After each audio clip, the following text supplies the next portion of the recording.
Welcome to our channel. In this episode, we'll explore the history of the Lincoln Town Car produced between 1990 and 1997, one of the most iconic American cars. Introduced for the 1990 model year, the second-generation Lincoln Town Car represented a pivotal moment for Ford's luxury division. This model was penned under the guidance of Jack Telnack, Ford's chief designer, known for his work on aerodynamic design language. The car was based on the Ford Panther platform, a body-on-frame layout that emphasized durability and comfort.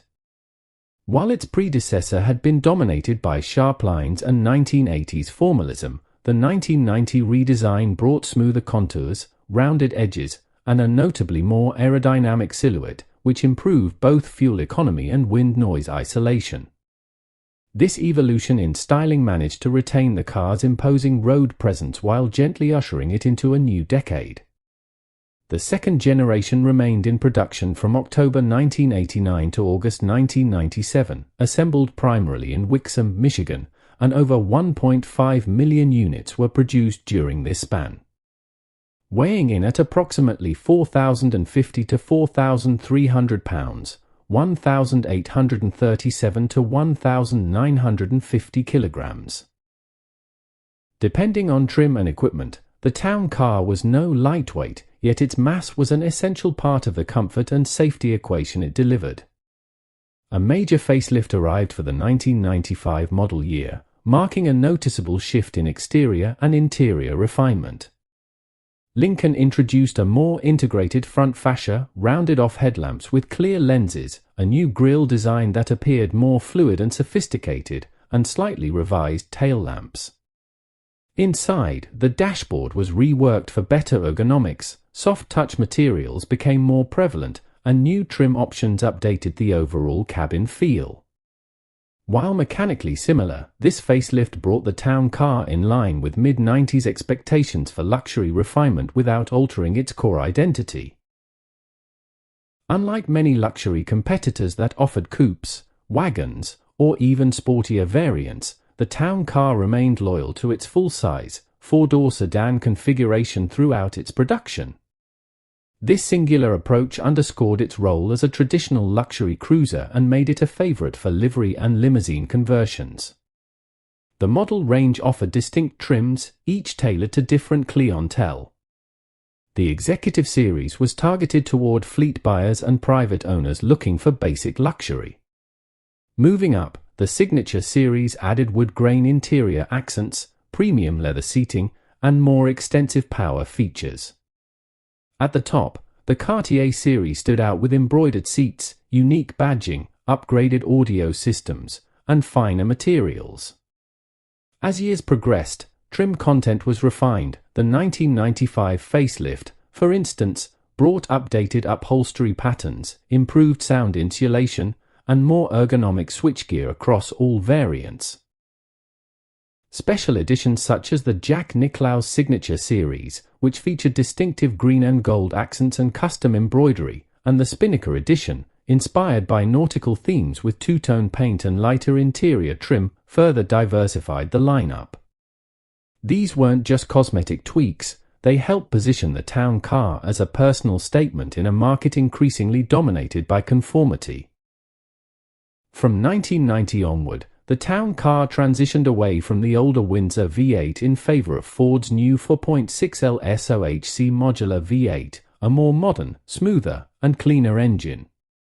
Early models developed 190 horsepower and 265 pound-foot of torque, though output increased slightly over the years. By 1996, most variants were producing 210 to 220 horsepower, thanks to refinements in engine tuning and exhaust system design.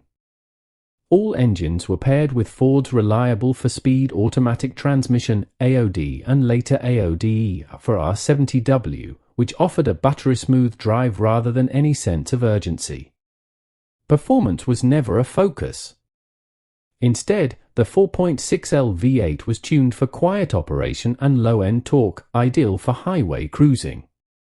One subtle improvement introduced after the 1995 facelift was the switch to the updated 4R70W transmission, which provided smoother gear transitions and slightly improved reliability. Throughout its life cycle, Lincoln continued refining the fuel injection and ignition systems, leading to better emissions control and slightly improved fuel economy. While the town car was rooted in tradition, Lincoln was not oblivious to the shifting landscape of luxury technology in the 1990s. Over the course of its production, the car adopted a range of modern amenities, particularly around the time of its 1995 facelift. Early models were equipped with driver-side airbags, but dual airbags became standard mid-decade.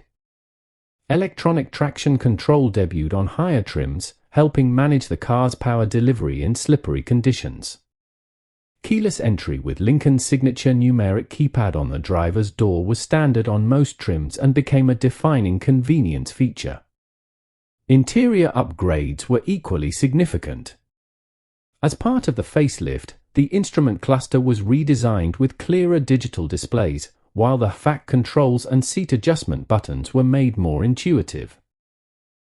The Cartier and Signature series received digital climate control, memory seats, and JBL or Alpine premium sound systems, which were tuned to fill the expansive cabin with clarity.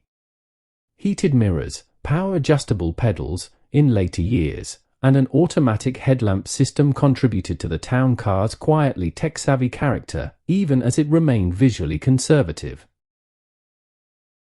Despite its solid reputation, the 1990s town car had a few recurring problems, most of which became apparent as the cars aged. Chief among them was the rear air suspension, which, while delivering an exceptionally smooth ride, often failed due to leaking air springs or worn-out compressors.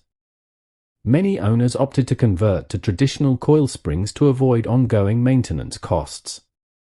A notorious mechanical flaw in earlier models stemmed from the plastic intake manifold used on the 4.6L V8, which could crack and cause coolant leaks, particularly around the thermostat housing.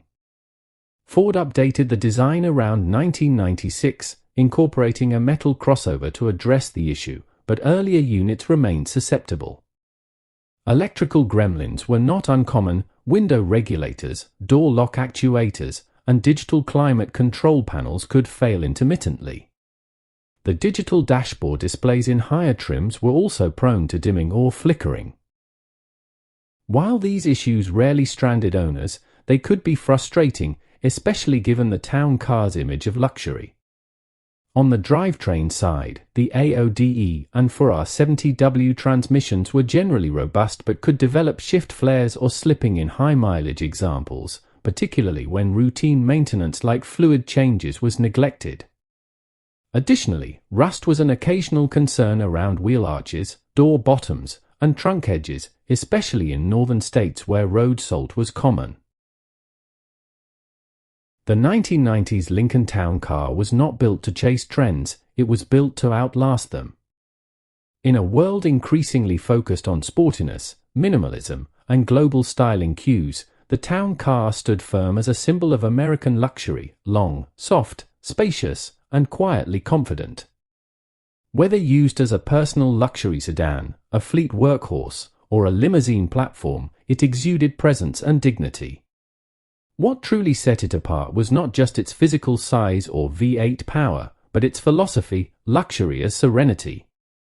It didn't shout, it glided. It didn't race, it cruised. Today, it remains a nostalgic favorite for those who remember when the journey was meant to be enjoyed slowly, surrounded by leather, wood trim, and the reassuring hum of a V8. We hope you enjoyed this episode. Like and subscribe to stay updated with our latest videos.